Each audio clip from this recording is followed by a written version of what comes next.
بسم اللہ الرحمن الرحیم وما ارسلناک الا رحمتا للعالمین۔ نبی کریم صلی اللہ علیہ وآلہ وسلم تاجدار انبیاء خاتم النبیین حضرت محمد صلی اللہ علیہ وآلہ وسلم کی مبارک سیرت ہی ہمارے لیے بہترین نمونہ اور ہدایت ہے۔ زندگی کا کوئی بھی معاملہ ہو، ہمارے لیے ہدایت آپ صلی اللہ علیہ وآلہ وسلم کی مبارک سیرت پر عمل سے ہی ممکن ہے۔ آپ صلی اللہ علیہ وآلہ وسلم کی سنتوں پر عمل سے ہی ہمیں نجات ملنی ہے۔ اگر ہم آج مشکلات میں ہیں، تکالیف کا سامنا ہے، زندگی کے مسائل میں الجھے ہوئے ہیں، تو اس کی سب سے بڑی وجہ یہ ہے کہ ہم ہدایت، رہنمائی، نجات اور فلاح کے اس راستے کو بھلائے بیٹھے ہیں جس راستے پر چلتے ہوئے صحابہ کرام رضوان اللہ علیہم اجمعین نے فتوحات کے جھنڈے گاڑے۔ ہم اس راستے پر نہیں ہیں جو ہدایت کی طرف لے کر جاتا ہے، اور وہ راستہ تاجدار انبیاء خاتم النبیین حضرت محمد صلی اللہ علیہ وآلہ وسلم کی مبارک سیرت پر عمل کا ہے۔ قرآن کریم میں اللہ تعالیٰ نے فرمایا، جس کا ترجمہ ہے، بے شک تمہیں رسول اللہ صلی اللہ علیہ وآلہ وسلم کی پیروی بہتر ہے اس کے لیے کہ اللہ اور پچھلے دن کی امید رکھتا ہو اور اللہ کو بہت یاد کرے۔ ہمیں آج یہ سوچنا اور دیکھنا ہے کہ کیا ہم عملی زندگی میں نبی کریم صلی اللہ علیہ وآلہ وسلم کی پیروی کر رہے ہیں۔ ہم کاروبار کریں، ہم ملازمت کریں، ہم حکومت کریں، ہم استاذ بنیں، بحیثیت والدین، رشتہ داروں کے ساتھ برتاؤ، ہمسائے سے تعلقات، بہن بھائیوں سے میل جول، اگر کوئی زیادتی کرے تو ہمارا رد عمل کیا ہے؟ اگر کوئی نقصان پہنچائے تو ہمارا جواب کیا ہے؟ اگر کوئی اذیت دے تو ہم جواب کیسے دیتے ہیں؟ کیا ہم کوئی کام کرتے ہوئے نبی کریم صلی اللہ علیہ وآلہ وسلم کی مبارک سیرت پر عمل کرتے ہیں؟ اگر کوئی سائل ہے، اس سے کیا برتاؤ کرتے ہیں؟ حضرت انس رضی اللہ تعالی عنہ سے روایت ہے، انہوں نے بیان کیا کہ میں نے 10 سال رسول اللہ صلی اللہ علیہ وآلہ وسلم کی خدمت کی۔ آپ صلی اللہ علیہ وآلہ وسلم نے کبھی مجھے اف کا کلمہ بھی نہیں فرمایا، اور نہ کبھی یہ فرمایا کہ تم نے یہ کام کیوں کیا، اور نہ کبھی یہ فرمایا کہ تم نے یہ کام کیوں نہیں کیا۔ کیا آج ہمارے رویے ایسے ہیں؟ کیا ہمارے ماتحت کام کرنے والے ظلم و ستم سے محفوظ ہیں؟ کیا ہمارے ماتحت کرنے والے ذمہ داریاں عمدہ و احسن طریقے سے نبھاتے ہیں؟ کیا ملازمین کو یاد نہیں کہ قرآن کریم میں اللہ تعالیٰ نے فرمایا یہ کہ ان اللہ لا يحب الخائنین، جس کا ترجمہ ہے بے شک اللہ خیانت کرنے والوں کو پسند نہیں فرماتا۔ حضرت انس رضی اللہ تعالی عنہ ہی سے روایت ہے، انہوں نے بیان کیا کہ رسول اللہ صلی اللہ علیہ وآلہ وسلم تشریف لے جا رہے تھے، میں بھی آپ صلی اللہ علیہ وآلہ وسلم کے ساتھ چل رہا تھا۔ آپ ایک نجرانی چادر اوڑے ہوئے تھے جس کے کنارے موٹے تھے۔ چلتے چلتے حضرت صلی اللہ علیہ وآلہ وسلم کو ایک گنوار بدو نے پکڑ لیا، اور آپ صلی اللہ علیہ وآلہ وسلم کی چادر پکڑ کر اس زور سے کھینچا کہ آپ صلی اللہ علیہ وآلہ وسلم اس بدو کے سینے سے آ لگے، اور میں نے دیکھا کہ اس بدو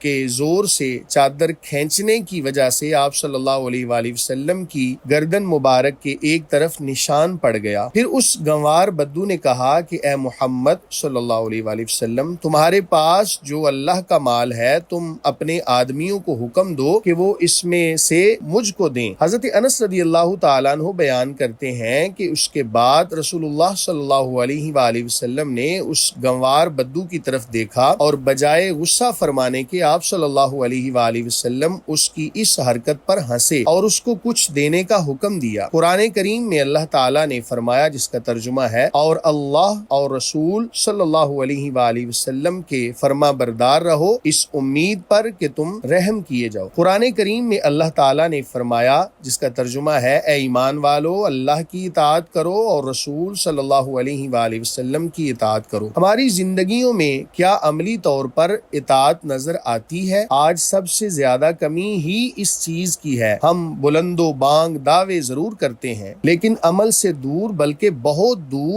دور ہیں۔ حضرت ام المومنین عائشہ صدیقہ رضی اللہ تعالی عنہا سے پوچھا گیا کہ رسول اکرم صلی اللہ علیہ وآلہ وسلم کا کیا خلق تھا جس کی حق تعالی نے قرآن شریف میں تعریف کی ہے۔ حضرت صدیقہ رضی اللہ تعالی عنہا نے فرمایا کہ آپ کا خلق قرآن تھا، یعنی جس چیز کو حق تعالی نے اچھا فرمایا ہے وہی آپ کی طبیعت چاہتی تھی، اور جس چیز کو حق تعالی نے قرآن شریف میں برائی سے یاد کیا ہے اس سے آپ صلی اللہ علیہ وآلہ وسلم کی طبیعت کو نفرت تھی۔ علماء نے کہا ہے کہ حضرت صلی اللہ علیہ وآلہ وسلم کا خلق عظیم وہ ہے جو حق تعالی نے اس آیت میں تعلیم فرمایا ہے، جس کا ترجمہ ہے یعنی لازم پکڑ معاف کرنے کو اور حکم کر نیک کام کا اور کنارہ کر جاہلوں سے، اور حقیقت میں اللہ کی طرف لوگوں کو بلانے میں اور دین حق کی تائید کرنے میں اس سے سخت تر کوئی چیز نہیں ہے۔ حدیث شریف میں وارد ہے جس کا ترجمہ ہے یعنی میں اس واسطے مبعوث ہوا ہوں کہ اگلے تمام پیغمبروں کی بزرگی اور اچھائیوں کو تمام اور پورا کروں۔ قرآن کریم میں اللہ تعالیٰ نے فرمایا جس کا ترجمہ ہے اور بے شک تمہاری خوبو بڑی شان کی ہے۔ حضرت جابر رضی اللہ تعالیٰ عنہ سے روایت ہے کہ نبی کریم صلی اللہ علیہ وآلہ وسلم نے ارشاد فرمایا اللہ تعالیٰ نے اخلاق کے درجات مکمل کرنے اور اچھے اعمال کے کمالات پورے کرنے کے لیے مجھ کو بھیجا۔ حضرت عبداللہ بن عمر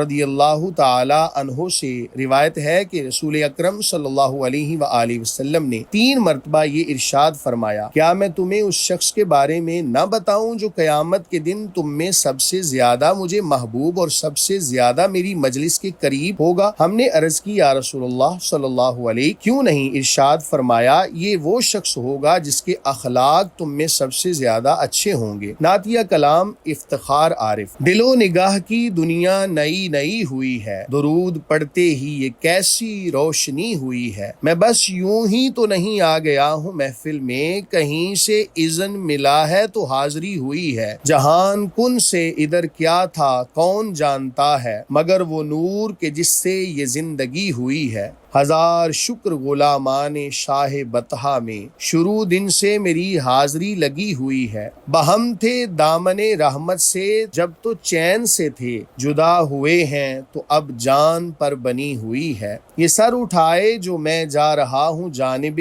خلد، میرے لیے میرے آقا نے بات کی ہوئی ہے، مجھے یقین ہے وہ آئیں گے وقت آخر بھی، میں کہہ سکوں گا زیارت ابھی ابھی ہوئی ہے۔ نعتیہ کلام صاغر صدیقی۔ ہمیں جو یاد